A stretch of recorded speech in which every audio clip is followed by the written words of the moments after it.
Yeah. Some businesses in an upscale Washington, D.C. neighborhood are accused this morning of racial profiling through a mobile app. Shopkeepers are using a private messaging service to alert each other and the police about people that are acting suspiciously. The vast majority of those reports are about black customers. Jeff Pegues is in Georgetown with the controversial tracking method. Jeff, good morning.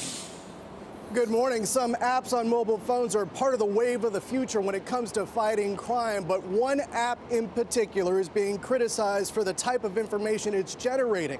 Last year, businesses here in Georgetown started to use the app to spot potential suspicious activity, but it hasn't gone entirely as planned.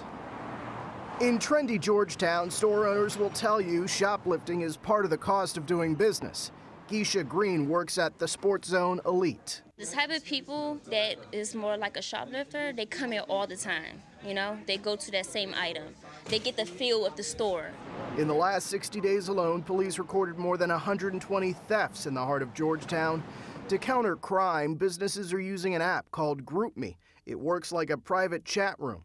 380 members, which include merchants, employees, community leaders, and on-duty police officers, send each other descriptions and pictures of customers acting suspiciously. Recent posts include African-American female, late 20, just stole from Lacoste and needs someone ASAP, person walking out, black male.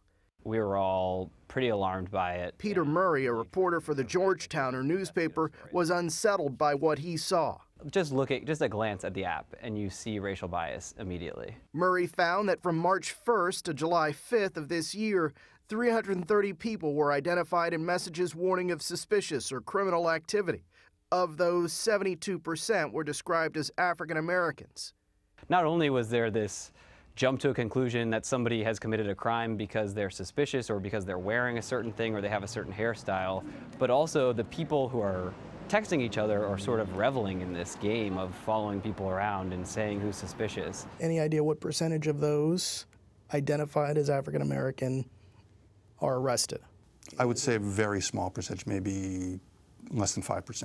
Joe Sternleib runs the Georgetown Business Improvement District, which started the neighborhood's GroupMe.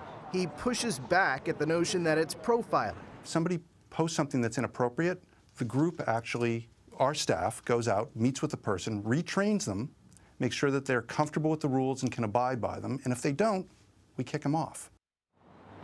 He says one or two people have already been kicked out of the group for racial profiling.